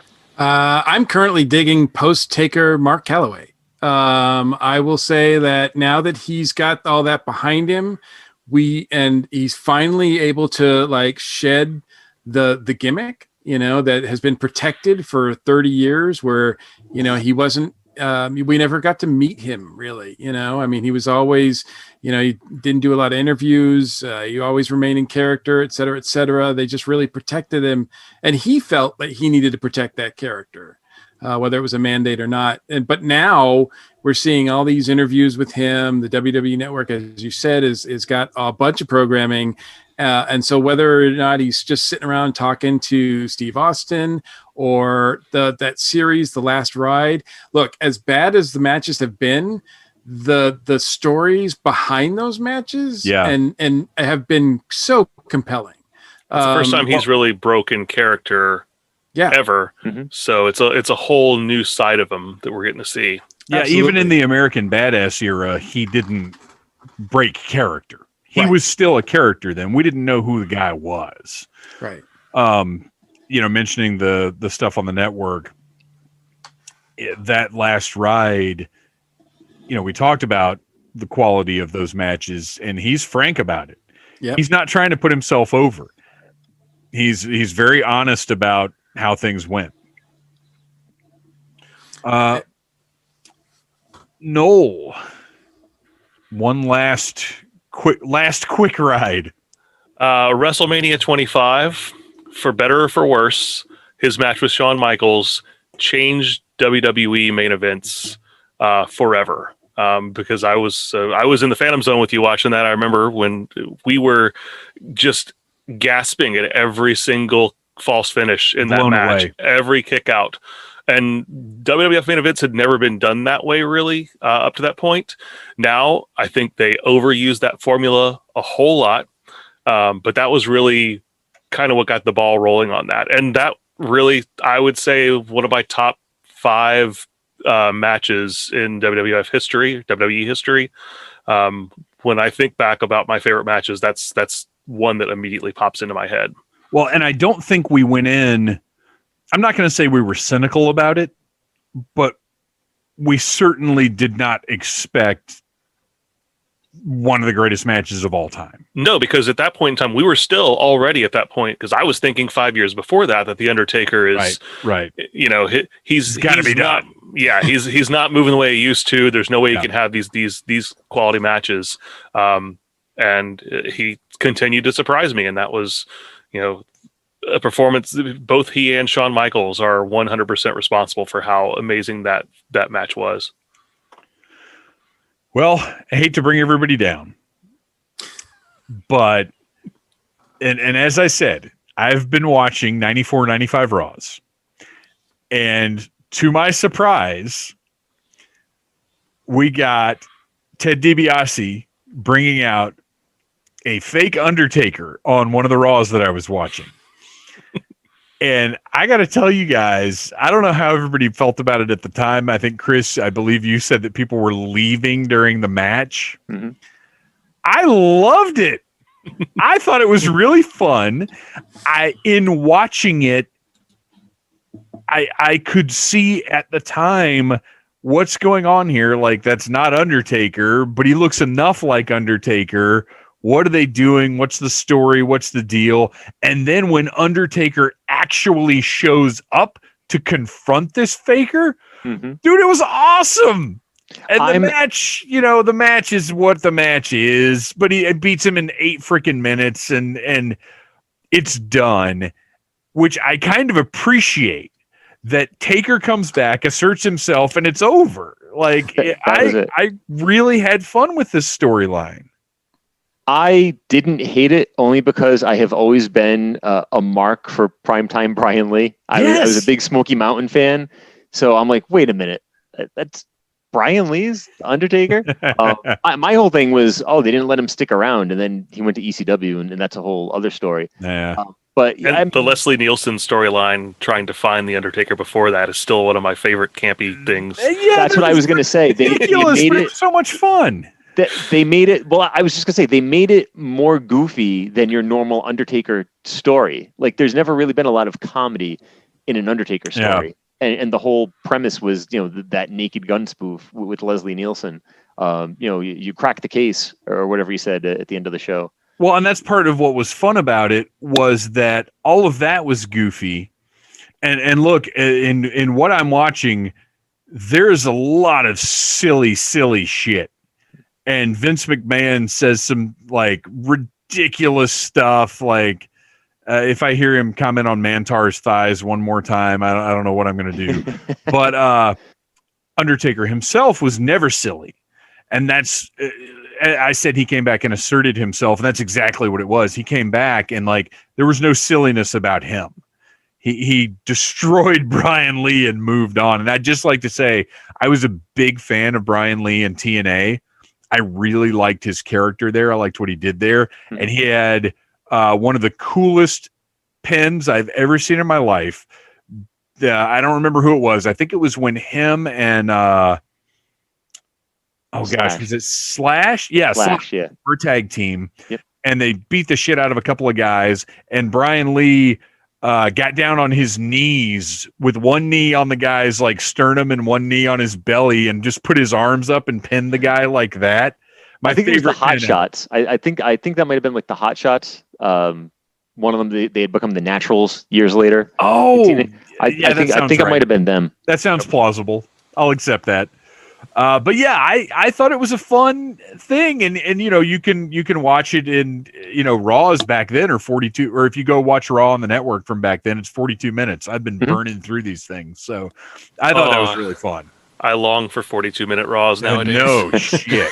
Oh my gosh. All right, well, Chris, it's up to you. Bring us home. What is your quick pick to wrap this thing up? The original face turn when he saved Miss Elizabeth and was confronted by Jake, and Jake's like, "Whose side are you on anyway?"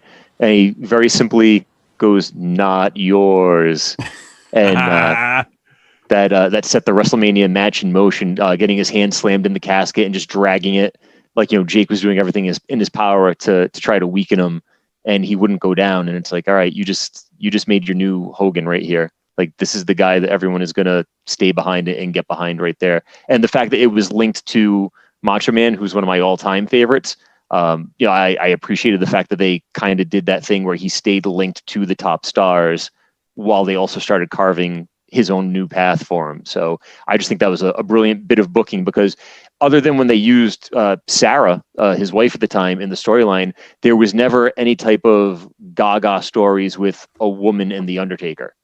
Yeah. So that was to show that he was like this merciless killer, but now you want to try to hit a woman, that's not going to fly, not even with me. Like, I thought that was a really nice, intricate bit of storytelling at the time. Do you guys think anybody other than Jake could have cemented that turn? Maybe Flair. Maybe if Flair had, because Flair had been feuding with Savage, so maybe if he had snapped or tried to do something, because I think Flair's personality could have carried it. But if it was somebody like Nails or Warlord or something like that, I don't think it would have flown. No, you could Flair, DiBiase possibly, especially with their history, could have been a good foil for him. But no, Jake was perfect because their characters kind of blended together. So them being allies and then eventually being foes of one another really worked perfectly into that story. Well, and Jake's inherent weirdness lent itself to Undertaker's supernatural nature. Right. It really was a magical pairing that I wish we could have gotten a little bit more of, honestly. Yeah. And that's what they should have done with Bray Wyatt years later, but then they tried to make him like match him with the magic. That was so bizarre. He would have been a much better like apprentice. They should have done what they did with Big Show and with Nathan Jones. They should have been sort of an apprentice type thing, and then you have them turn and you get the big feud out of that. Mm-hmm. I think that would have made a lot more sense, because honestly, Wyatt at the time did not have the I've used this word a couple of times now, but Wyatt did not have the gravitas to be going up against Undertaker at that point. No, they had not built him to that point. And if they had that relationship prior, then it would have worked better, I think. Mm-hmm. All right, you guys. Well, this has been a phenomenal conversation about the Phenom. Any last thoughts before we go? Is there any one thing that you came in wanting to make sure you said that maybe you didn't get to say? I think I've said my piece. Yeah. I think we can all rest in peace. Yeah, there you go. That's what I was waiting for. You guys, thank you so much for coming on and talk about Undertaker. But obviously, before we go, you have to let us know where we can find you online and what you're up to. Chris, why don't you start us off? All right. So for those who don't know, I am the Chief Marketing Officer over at figurestoycompany.com. If you want to look for some cool wrestling products, we hold the license to Ring of Honor professional wrestling action figures. We also do the Legends of Pro Wrestling and the Rising Stars of Wrestling action figures. They're all made in the Jack's Ruthless Aggression / classic style. Coming up just in time for the holidays, the Scott Norton first ever action figure for the Legends line will be out. We're also expecting the first ever Vince Russo action figure to be out. And then from the Rising Stars of Wrestling, Shane Strickland, who is now in NXT as Isaiah Swerve Scott, and AEW's Bad Boy Joey Janela, both of their first-time ever figures, should be in by the end of this month, if not early December. And then besides that, you can also find some very cool retro figures done in the style of the old Mego figures for DC Comics, Kiss, Hanna-Barbera, The Three Stooges, a whole lot of stuff coming out. The new Swamp Thing figure will be out very soon. Just got some new ones in over the last couple of months, like the Death of Superman figure for the Super Friends line. We've got Santa Claus if you like Christmas collectibles. So hit us up at figurestoycompany.com. You can follow us on social media at FiguresToyCo, at WRES_Superstore on Twitter for our Wrestling Superstore site. Just look up the companies on Facebook and Instagram to follow us there. And you can find me on Twitter at Zach Malibu. Yeah, and you got Wrestling Superstore has a ton of vintage stuff as well. Yes, yeah, we've got like a lot of older figures, a lot of dead stock. We've got accessories, so if you have dioramas or displays, we have urns, we have shovels, we have tombstones. So anything you need for a buried alive match or an Undertaker display can be found. Also, a very cool steel cage playset that is now back in stock that fits our real scale ring. And I can't remember if we discussed this off the air or on air, so I won't specify. But isn't there another holiday surprise coming up soon? There are quite a few holiday surprises coming up soon, so we might have to narrow that down. One specific gentleman in holiday attire, a suit, perhaps. I'm waiting to see if that's coming out. There's a Santa Claus figure coming out. Santa Claus. That would be great. But speaking of Santa, there are you've got 3 different Santas. Yeah, we've got the regular Santa, and then we've got the one with like the open coat with the vest. There's Mrs. Claus. There are the Kissmas 2-packs. Yes, with Santa and Kiss. There's the Christmas time with the Three Stooges, because if you remember some of the old episodes, they disguise themselves as Santa to get into the guy's harem. So there's that. There's the monkeys in the Santa outfits. You can make a 2-pack of a DC Comics character with Santa Claus. So there's a lot of Christmas options on the site right now. If I think that every toy collection needs a Figures Toy Company Santa Claus, but if the idea of a Batman and Santa Claus 2-pack does not appeal to you, I don't know why you're listening to the Needless Things podcast. Mike Gordon, what are you up to? Where can we find you online? Well, first of all, thanks for the invite. One of the things about this year I've missed the most is hanging out with you guys for pay-per-views. So I know. Getting together, talking wrestling. Thank you again. It's been great. You can find me, my books, my podcast, everything that I'm doing is at newlegendmike.com. You can also find me weekly on the Earth Station 1 podcast, earthstation1.com. And Noel, what are you up to? Where can we find you? And tell us about the Finest's current charity. Ooh, I will do that.